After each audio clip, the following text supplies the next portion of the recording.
ಪಶ್ಚಿಮ ದಿಕ್ಕಿನಿಂದ ಬಂದ ದೇವತೆ. ಅಶಿಸ್ತು ಅಶಾಂತಿಯನ್ನು ಈ ಅಗ್ನಿಕುಂಡದಲ್ಲಿ ಹಾಕಿ ಶಿಸ್ತು ಶಾಂತಿಯನ್ನು ಈ ಜಗತ್ತಿಗೆ ಸಾರುತ್ತೇನೆ. ನಾನು ಉತ್ತರ ದಿಕ್ಕಿನಿಂದ ಬಂದ ದೇವತೆ. ಅನ್ಯಾಯ ಅನೀತಿಯನ್ನು ಈ ಅಗ್ನಿಕುಂಡದಲ್ಲಿ ಹಾಕಿ ನ್ಯಾಯ ನೀತಿಯನ್ನು ಈ ಜಗತ್ತಿಗೆ ಸಾರುತ್ತೇನೆ. ನಾನು ದಕ್ಷಿಣ ದಿಕ್ಕಿನಿಂದ ಬಂದ ದೇವತೆ. ಅಜ್ಞಾನವನ್ನು ಈ ಅಗ್ನಿಕುಂಡದಲ್ಲಿ ಹಾಕಿ ಜ್ಞಾನವನ್ನು ಈ ಜಗತ್ತಿಗೆ ಸಾರುತ್ತೇನೆ. ನಾನು ಆಗ್ನೇಯ ದಿಕ್ಕಿನಿಂದ ಬಂದ ದೇವತೆ. ಅಸತ್ಯವನ್ನು ಈ ಅಗ್ನಿಕುಂಡದಲ್ಲಿ ಹಾಕಿ ಸತ್ಯವನ್ನು ಈ ಜಗತ್ತಿಗೆ ಸಾರುತ್ತೇನೆ. ನಾನು ನೈಋತ್ಯ ದಿಕ್ಕಿನಿಂದ ಬಂದ ದೇವತೆ. ಮೋಸ ವಂಚನೆಯನ್ನು ಈ ಅಗ್ನಿಕುಂಡದಲ್ಲಿ ಹಾಕಿ ಪ್ರಾಮಾಣಿಕತೆಯನ್ನು ಈ ಜಗತ್ತಿಗೆ ಸಾರುತ್ತೇನೆ.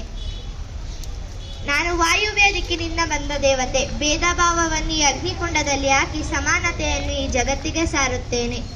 ನಾನು ಈಶಾನ್ಯ ದಿಕ್ಕಿನಿಂದ ಬಂದ ದೇವತೆ. ಅಧರ್ಮವನ್ನು ಈ ಅಗ್ನಿಕುಂಡದಲ್ಲಿ ಹಾಕಿ ಧರ್ಮವನ್ನು ಈ ಜಗತ್ತಿಗೆ ಸಾರುತ್ತೇನೆ.